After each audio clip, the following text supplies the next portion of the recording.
기도하겠습니다. 은혜의 주님, 세상 가운데서 하나님께서 택하신 주의 거룩한 자녀들, 한 주간도 주님의 날개 그늘 아래 품으시고 지키시고 보호하여 주셨다가 오늘 거룩한 자리, 예배의 자리에 저희들 있을 수 있도록 인도하여 주심을 감사를 드립니다. 세상 가운데 한 주간 풀리지 않고 해결되지 않았던 문제들을 가지고 주님 앞에 나와 맡기며 저희들 안식합니다. 주님께서 저희들의 삶의 모든 문제를 맡길 때에 완성시켜 주시고 해결하여 주시고 회복시켜 주시는 은혜가 이곳 예배 가운데 임하게 하여 주시옵소서.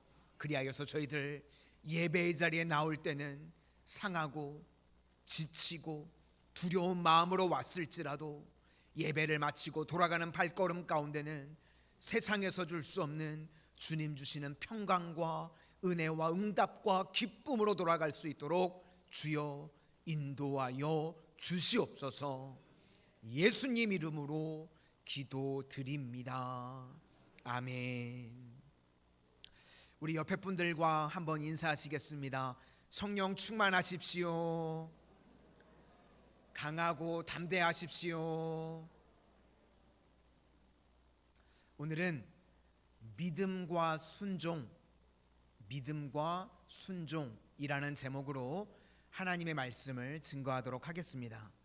몇 년 전에요, 메타인지 학습법이라는 것이 이 방송에서 타고 난 다음에 크나큰 열풍을 일으켰던 적이 있습니다. 그것을 강의를 했었던 이 사라손 교수는 그것 때문에 책도 썼습니다. 0.1%의 비밀, 메타인지 키우기. 내용은요, 성적 우수자와 보통 학생이 있는데 차이점이 무엇인가? 우리가 보통 선입견이나 이 상식을 가지고 분석을 해봤다는 것입니다. 공부 잘하는 학생과 보통 학생, IQ가 높은가? 그런데 아니더라는 것입니다. 그러면 성장 환경이 특별하게 좋은가? 그것도 아니더랍니다. 더 놀라운 것은요, 그러면 공부를 잘하는 학생들이 특별히 공부 시간이 더 많은가?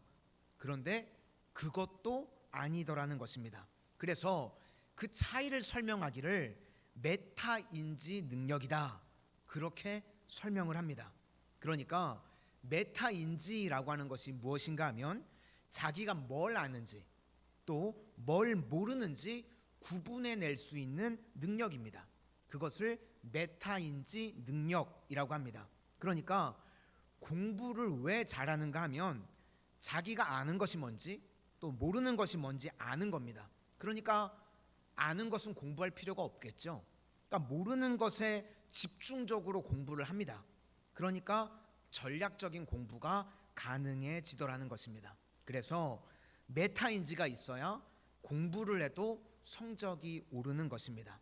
이것이 시험 직전에도 나타난답니다. 쉬는 시간 10분 동안요, 공부를 잘하는 아이들은 볼 게 많이 있습니다.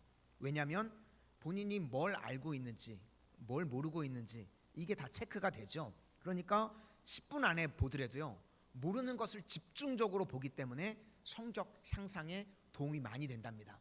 그런데 10분 전에요, 할 게 없는 아이들이 있습니다.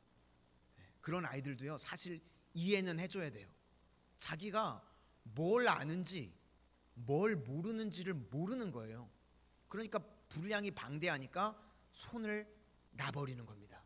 그렇죠. 그래서 메타인지가 학습 능력에 큰 차이를 가지고 온다, 그런 이야기입니다. 그런데 이것이요, 비단 공부에만 해당되는 문제가 아니라는 것입니다. 우리가 일을 할 때도 메타인지가 필요하고요, 인생의 삶의 전 부분에 있어서 메타인지가 필요하다는 겁니다. 그래서 우리 테스 형이, 소크라테스가, 테스 형이라 그랬더니 별로 누구냐, 소크라테스가 그런 말 했죠. 너무나 유명하죠. 너 자신을 알라. 그것이 메타인지입니다. 그러니까 모르는 것과 아는 것을 구분하는 겁니다. 그러니까 모르는 것을 알아야 될 것들의 세계가 열리게 되는 것입니다. 이것이요, 기독교에 넘어와서도 마찬가지입니다. 이 라이놀드 니버의 기도, 유명한 기도가 있죠. 세 가지 기도. 첫 번째 기도가 바꿀 수 없는 것은 받아들일 수 있는 평온함을 주옵소서. 두 번째 기도가 바꿀 수 있는 것은 바꿀 수 있는 용기를 주옵소서. 세 번째 기도가 둘 사이를 구분할 수 있는 지혜를 주옵소서. 정확하게 메타인지입니다. 바꿀 수 있는 것과 바꿀 수 없는 것, 둘 사이를 구분할 수 있는 지혜. 신앙생활을 우리가 하면서도요, 변화가 일어나지 않고 또 성장이 없는 사람들의 특징이 무엇인가 하면 내가 누군지 정확하게 인지하지 못하기 때문에 그렇습니다.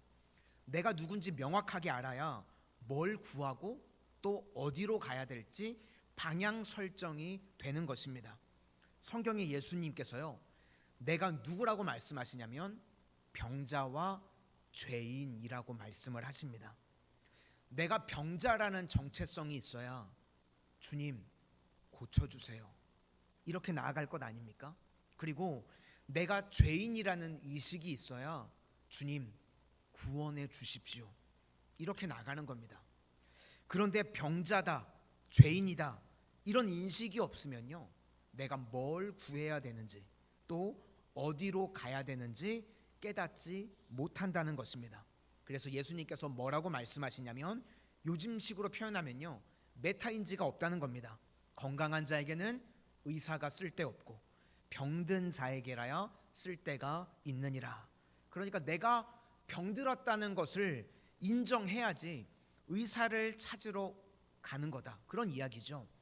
의인을 부르러 온 것이 아니라 죄인을 부르러 왔다. 내가 의인 의식을 가지고 있으면요, 우리가 어떻게 하나님을 찾고 어떻게 하나님의 은혜를 구하겠습니까?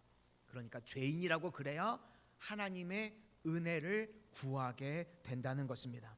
그러니까 메타인지가 무엇인가? 출발이 나는 병자입니다. 나는 죄인입니다. 나를 불쌍히 여겨 주십시오. 거기서부터 우리의 신앙의 출발이 이루어진다는 것입니다. 그래서 메타인지는요, 학습법뿐만 아니라 삶 전체를 메타적으로 조망할 줄 알아야 된다는 것입니다. 그런 의식이 없으면요, 어떤 일이 벌어지는가? 내가 옳은 겁니다. 내가 중심이 돼서 사람이 밤낮 하는 일이 뭐냐면요, 선악 구분하는 일 합니다. 하나님 자리에 내가 올라가서 이것은 옳으니 뭐 저건 틀리니, 옳고 틀리고 맨날 그렇게 내가 판단하는 인생, 그러니까 결국은 망하는 인생이 되게 되는 것입니다. 반면에 메타인지를 가지고 있으면 자기 자신을 조망합니다. 내가 하나님 앞에 죄인이고 병자입니다. 그래서 말씀을 통해서 내가 아는 것과 모르는 것, 이 인식을 정확하게 하고 하나님 앞에 서 있는 것이 중요하다는 것입니다. 이제 오늘부터 10가지 재앙이 쭉 나오는데 그 중에 첫 번째 재앙이 무엇인가? 이것이 지금식으로 하면요, 메타인지라는 것입니다. 하나님께서 재앙을 주시는데 우리 삶 가운데도요, 고난을 주시죠. 고난을 왜 주시죠? 재앙을 피해 나가고 고난을 극복하고 그러면 다 끝나는 것입니까? 아니겠죠. 하나님께서는 과정을 통해서 일하신다는 것입니다. 이제 하나님께서 10가지 재앙을 주시는데 그 이유가 무엇인가? 하나님이 누구인지 알게 만들기 위해서. 이것이 재앙의 핵심적인 요소라는 것입니다. 하나님이 누구인지를 정확하게 알아야 하나님을 믿고 따르고 아닌 것들은 제거해 나갈 수 있다는 겁니다. 그래서 하나님이 어떤 분인지 이 메타인지라는 것이 중요하다는 것입니다. 하나님이 아닌 것이 무엇인지 구분할 줄 알아야 된다. 그러면서 지금 바로에게 가면 완강하게 거절할 것이다. 너가 말을 해도 듣지 않을 거다. 그런데도 전하라고 그럽니다. 아니, 듣지도 않는데 왜 전해야 되죠? 그런데 전하는 이 과정이요, 헛수고가 아니라는 것입니다. 이스라엘 백성들 자체가 그 과정을 통해서 하나님이 누구신지 알게 되고, 또 바로 왕도 그것을 통해서 하나님을 알게 되고, 성경을 읽고 있는 우리 역시도 하나님을 바로 알게 된다. 그래서 메타인지가요, 정확해진다는 것입니다. 오늘 본문 17절을 우리 다 같이 한번 보시도록 하겠습니다. 17절입니다. 시작. 여호와가 이같이 이르노니 내가 이로 말미암아 나를 여호와인 줄 알리라. 볼지어다 내가 내 손에 지팡이로 나일강을 치면 그것이 피로 변하고. 이렇게 지금 재앙을 통해서 명확하게 말씀하시죠. 나를 여호와인 줄 알리라. 그러니까 재앙을 통해서 여호와인 줄을 정확하게 알게 된다는 것입니다. 그러므로 오늘도 고난 가운데 계시는 성도님들이 계십니까? 이것을 내가 피하고 극복한다, 단순히 거기서 끝나는 것이 아니라 하나님을 알리는 사건이다, 이렇게 생각하는 것이 중요하다는 것입니다. 그 고난을 통해서, 그 재앙을 통해서 하나님을 알게 되는 것입니다. 시편 23편도요 메타인지입니다. 다윗이 자기의 삶 속에서 하나님을 명확하게 인지합니다. 그래서 하나님이 어떤 분인지 정확하게 인식을 하게 되죠. 시편 23편의 내용이 여호와는 나의 목자시니 나는 양이다. 그래서 부족함이 없다. 또 나옵니다. 나를 푸른 초장 쉴 만한 물가로 인도하신다. 내가 사망의 음침한 골짜기를 다닐지라도 해를 두려워하지 않을 것은 주께서 안위해 주시기 때문이다. 그리고 원수 앞에서 내게 상을 베풀어 주시는데, 내가 잔이 있는데 은혜를 넘치도록 부어 주시는 분이시다. 이것이 메타인지입니다. 하나님이 다윗에게 있어서 그런 하나님이라는 것입니다. 그러니까 하나님을 알고 있으니까 이것 아닌 것, 엉뚱한 거 따라가지 말라는 것입니다. 우리도 하나님을 믿을 때요 정확하게 믿는 것이 중요합니다. 왜 성경 말씀이 중요한가? 하나님이 어떤 분인지를 정확하게 우리에게 알려주시기 때문입니다. 정확하게 믿어야 됩니다. 우상숭배가 아니라 살아계신 하나님을 우리가 믿어야 된다. 성경이 말하는 정확한 하나님을 믿어야지 메타인지가 된다는 것입니다. 그래서 하나님 앞에서 구할 것과 버릴 것, 또 붙들어야 할 것과 놓아야 될 것, 이것을 정확하게 알게 된다는 것입니다. 이제 첫 번째 재앙이 나일강인데, 이 나일강의 의미는요 본질에 대한 이야기입니다. 우리 인생의 본질이 무엇인가, 뿌리가 무엇인가, 근본이 무엇인가, 그것을 말해주고 있는 겁니다. 지금 애굽 사람들과 바로 왕은요 나일강이 근본이라고, 본질이라고 생각을 했습니다. 나일강이 생명이고 돈이고 권력의 근원이고, 그럴 수밖에 없었던 이유가요, 이 역사학자 헤로도투스가 했었던 말들 기억나시죠? 나일강은 이집트의 선물이다. 다시 말해서 나일강 없으면 이집트 없다, 이런 이야기죠. 그러니까 나일강이요 이집트의 근본입니다. 근원입니다. 그런 이야기입니다. 지금도요 현대 인구의 97% 이상이요 나일강 유역에 살고 있다고 합니다. 이집트가 땅이 큰 곳인데 그 인구들이 바글바글하게 나일강 근처에만 다 모여 있는 거예요. 왜냐하면 거기에서 돈이 나오니까, 부가 창출이 되니까. 그러니까 사람들이, 그렇게 많은 인구가 나일강에 다 모여 있습니다. 그리고 이 나일강은요 주기적으로 범람을 합니다. 범람을 하면 농토의 경계가 사라지겠죠. 그래서 이것을 절대 권력을 가지고 구획과 배분을 다시 해야 됩니다. 그래서 이집트는요 최초로 중앙 집권 권력이 있었습니다. 그래서 파라오, 그러면 절대 권력의 상징이기도 합니다. 이렇게 나일강이 생명이고 또 근원이고 이 부의 근원, 권력의 근원, 모든 것이 다 여기서 나오는 겁니다. 그러니까 나일강 자체가 신이고요. 또 이 나일강을 주관하는 바로가 신입니다. 그런 세계 속에 있었다는 겁니다. 그런데 지금 하나님의 선언이 나일강이 근원이 아니고 하나님이 근원이라고 말씀을 하십니다. 나일이 본질이 아니고 내가 본질이라고 말씀을 하시는 것입니다. 이 본질이라는 것, 뿌리라는 것, 근원이라는 것, 이것을 요즘으로 하면 이즘이라는 걸 붙이죠. 그래서 크게 보면 두 가지 이즘이 있습니다. 하나는 신본주의, 또 하나는 인본주의. 하나님이 뿌리다, 그것이 신본주의고요. 사람이 뿌리다, 그것이 인본주의입니다. 늘 이 두 가지 싸움입니다. 모든 것이 하나님께로부터 왔다, 그러면 신본주의고, 모든 것이 나일에서부터 왔다, 그러면 인본주의입니다. 이 인본주의의 하부 개념 중에 하나가요, 우리가 지금 어디 살고 있죠? 마산에 사시는 거 말고요. 자본주의 시대를 살고 있죠. 그러면 자본이 무엇입니까? 돈이 근원이다, 이런 거죠. 인본주의 중에서도 특별히 지금 자본주의 시대입니다. 돈이 우리의 뿌리고 우리의 근원이다. 성경을 보니까 예수님께서 산상수훈에서요, 하나님과 재물을 겸하여 섬길 수 없다. 그러니까 하나를 미워하거나 하나를 사랑하는 거지 둘 다 사랑할 수 없다고 말씀하셨습니다. 지금 똑같은 이야기입니다. 10가지 재앙이 이제 나오는데 근본이 무엇인가 하는 싸움입니다.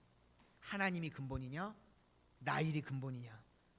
하나님이다, 이 선언을 하고 계시는 겁니다. 그래서 나일강을 피로 심판하시죠. 이거 아무것도 아니라고 하시는 하나님의 선언인 겁니다. 예수님께서도 사역을 시작하실 때 뭐라고 말씀하십니까? 하나님과 재물 중에 뭐가 근본이냐? 하나님이 근본이다.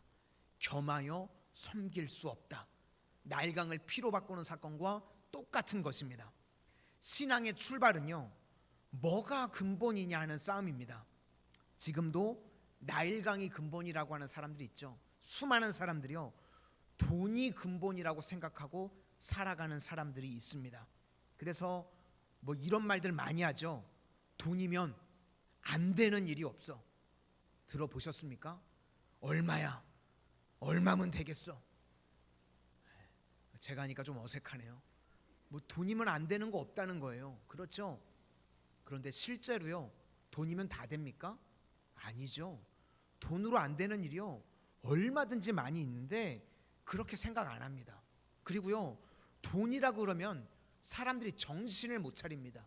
이건 뭐 나이랑도 상관없는 것 같아요. 그래서요, 뭐 기도해주고 효도해주고 그래도요, 효자라는 소리 못 듣거든요. 그런데 돈 들이면 너만한 효자가 없다. 오늘 예배 저희 어머니가 안 들으셔야 되는데요. 돈만 들이면 효자래요. 애들도 똑같죠. 아무리 사랑해주고 기도해주고 축복해줘도요, 고마운 줄을 몰라요. 그런데 용돈 주죠. 엄마 아빠 사랑해요. 까똑 보내고 막, 그쵸? 돈이면 뭐 다 이겨. 동서양도 상관이 없습니다. 그죠? 돈에 다 미쳐가지고요, 이제는 윤리도 없고요, 이념도 없고, 돈이면 사상도 없는 시대가 돼버렸습니다. 뭐죠? 뿌리가 돈이라는 겁니다, 이제. 그런데 여기서 하나님이 선언하고 계시는 겁니다. 나일강이 뿌리가 아니고 하나님이 뿌리라는 것입니다. 오늘 서두에 불렀던 우리 찬양 중에 예수 나의 좋은 치료자라는 찬양이 있습니다. 우리가 예수님께 나오면요, 예수님께서 우리의 마음의 병, 또 육체의 병 다 치유해 주십니다. 그래서 나의 좋은 치료자가 되어 주신다는 겁니다.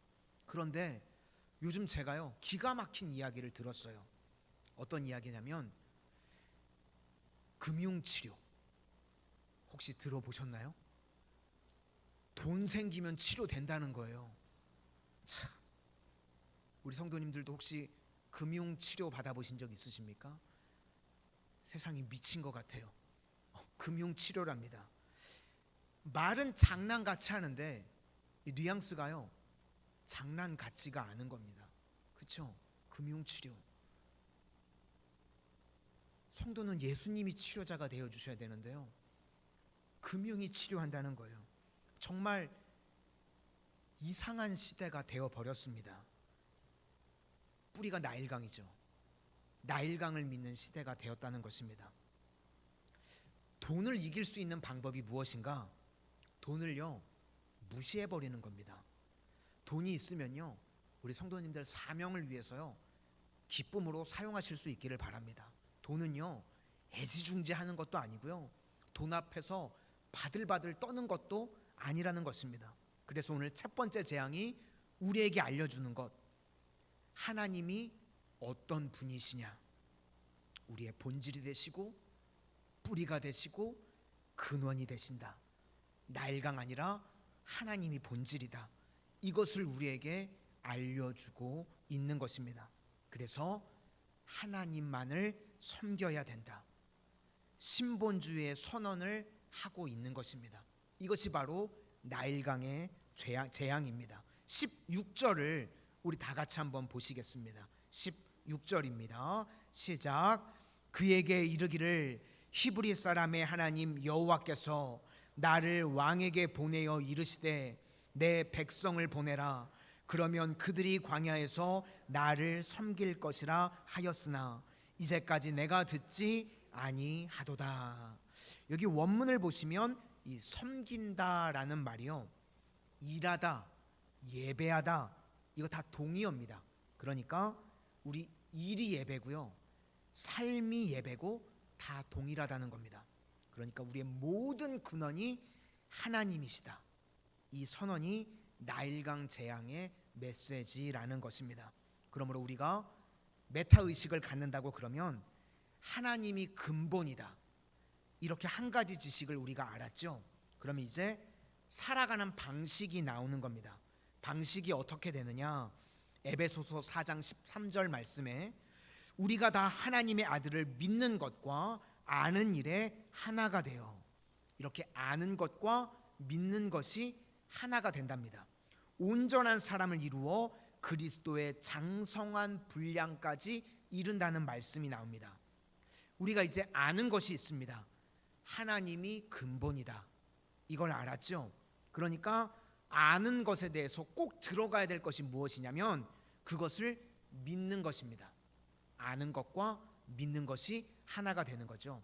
요한복음 1장 12절 말씀에 영접하는 자, 곧 그 이름을 믿는 자들에게는 하나님의 자녀가 되는 권세를 주셨으니, 그러니까 믿는 것의 동의어가 영접하는 겁니다.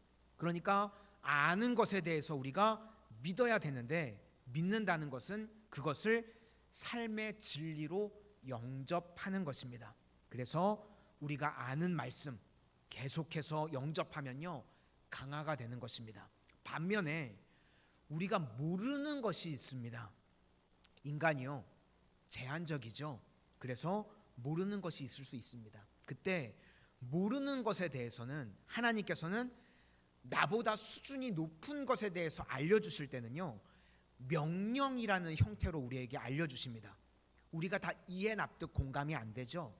그런데 하나님께서 우리에게 꼭 주셔야 될 때는 명령으로 주십니다. 그래서 우리 성도님들 신앙생활 하실 때 성경에 읽으면서 줄을 그으실 때도요, 내가 기분 좋은 것에 줄을 그으면 아직 초보적인 신앙입니다. 그런데 신앙이 이제 성장이 있으려고 그러면요, 내가 다 이해가 되지 않는데 명령에 한번 줄을 그어 보실 수 있기를 바랍니다. 명령에 필요한 것은 순종이죠. 요한복음 2장에 나오는데 가나의 혼인잔치, 하인들에게 뭐라 그러냐면 예수님께서 말씀하시는 그대로 해라. 이해되는 게 아니죠. 명령입니다. 그런데 그 명령에 순종했더니 물떠온 하인들은 알더라. 새로운 지평이 열리게 된다는 것입니다. 그러니까 우리 성도의 이 메타 의식이라고 하는 것은 아는 것에 대해서는 영접하는 겁니다. 믿음으로 반응하고, 그리고 모르는 것에 대해서는 이게 명령이니까 순종하는 것입니다. 그러면 적용입니다. 우리가 할 일이 무엇인가? 첫 번째 재앙을 통해서 나일강이 근본이 아니라 하나님이 근본이라는 것을 우리에게 알려주셨죠. 그래서 이제 이것을 가지고 두 가지 의식을 가지고 살아가는 겁니다. 아는 것에 대해서는 믿음으로 영접하고, 모르는 것에 대해서는 순종하고 사는 것입니다. 그렇게 되면 이제 하나님을 바라보는 것이 능력이라는 것을 깨닫게 됩니다. 우리 신앙이라고 하는 것은요, 하나님을 바라보면, 예수님을 바라보면 예수님께서 만져주시는 것입니다. 우리가 바라보기만 해도요, 회복이 되는 겁니다. 그래서 신앙은요, 바라봄입니다. 출애굽기 3장에 모세를 부르실 때 7절과 8절을 보면 네 가지 동사가 나옵니다. 먼저 첫 번째가 고통을 보고, 하나님이 보셨습니다. 두 번째, 너희들의 부르짖음을 듣고, 들으셨죠? 세 번째, 너희들의 근심을 알고, 그리고 네 번째가 너희들을 애굽의 손에서 건져내셨다. 이 모든 시작이 언제부터 시작이 되죠? 바라볼 때부터. 주님이 바라볼 때부터. 전능하신 하나님이 우리를 바라볼 때부터 우리 삶의 변화가 일어나게 된다는 것입니다. 그래서 우리의 신앙도요, 하나님을 바라보는 것입니다. 그런데 마귀는 이 바라보는 것을 방해하는 겁니다. 죄가 무엇입니까? 단절시키는 겁니다. 아담이 범죄하고 나서 가장 먼저 했던 일이 무엇인가? 창세기 3장 10절을 보니까 내가 벗었으므로 두려워하여 숨었나이다. 죄가 들어오니까요, 하나님을 바라보는 것도 없고 하나님이 보시는 것도 못하게 만드는 겁니다. 믿음이 무엇인가? 하나님 앞에 서는 것입니다. 허물 많고 죄 많고 부끄럽지만 하나님 앞에 서는 겁니다. 그때 치유가 일어나고 변화가 나타난다는 것입니다. 그것이 하나님이 근본이라는 것입니다. 이렇게 하나님 바라보고 하나님 앞에 서는 것, 그것이 바로 예배입니다. 참 묘하죠. 죄를 많이 지으면 하나님 앞에 나와야 죄를 씻고 회복이 일어나죠. 그런데 죄를 지으면요, 교회에 나오기가 싫습니다. 참 묘하죠. 이 마치 죄를 많이 지으면 하나님 앞에 나와야 되는데 죄가 지으면 지을수록 하나님과 멀어지게 되는 거. 내가 때가 많아서요, 목욕탕에 가기 싫어요. 이런 거랑 똑같은 겁니다. 그렇죠? 때가 있으면 목욕탕에 나와야 되는데 때가 많아서 목욕탕에 가기 싫대요. 인간이 이렇다는 겁니다. 그래서 하나님 앞에 나아가는 것, 그게 믿음입니다. 내 모습 그대로. 우리는요, 절대로 하나님 멀리 떠나면 안 됩니다. 하나님 앞에 나아가는 것, 더럽고 연약하고 부족할지라도 자꾸 하나님 앞에 서는 것, 믿음으로 나아가는 것, 그게 살 길이라는 것입니다. 그래서 이것이 하나님이 근본이 되신다는 것의 구체적인 내용이라는 것입니다. 그러면 우리가 하나님을 쳐다만 봐도 변화가 되는데, 우리가 기도할 때 하나님이 일하시고요, 엄청난 능력을 우리에게 부어주시는 것입니다.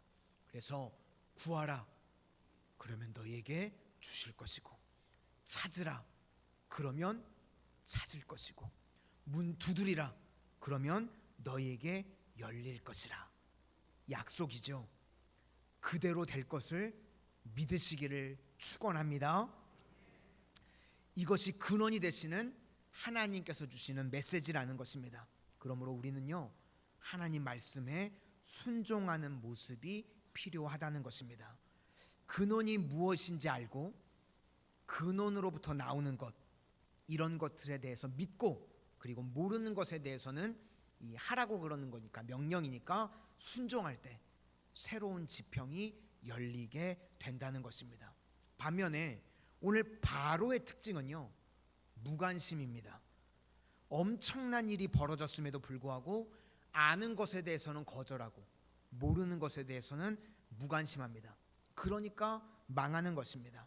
우리 마지막 23절 한번 보시고 마치겠습니다. 23절입니다. 시작. 바로가 돌이켜 궁으로 들어가고 그 일에 관심을 가지지도 아니하였고. 지금 누구 때문에 이런 일이 벌어졌습니까? 바로 왕의 고집 때문에 이런 일이 벌어졌는데 전혀 관심도 없다는 것입니다. 그러니까 오늘 나일강의 피해 재앙은요, 단순히 대적을 깨트렸다, 강이 피로 변했다, 그 정도가 아니라 하나님이 근본이시다. 이것이 바로 우리의 메타인지의 출발이 되어야 한다는 것입니다. 그러면 이제 아는 것과 모르는 것이 나옵니다. 아는 것에 대해서는 믿음을 가지고 영접해야 되고, 모르는 것에 대해서는 명령이시니까 순종하면 새로운 지평이 열리게 되고 능력 있게 쓰임 받는 주의 종들이 된다는 것입니다. 이런 길을 걸어가는 마산성원의 모든 하나님의 거룩한 백성들이 다 되시기를 주님의 이름으로 축원합니다.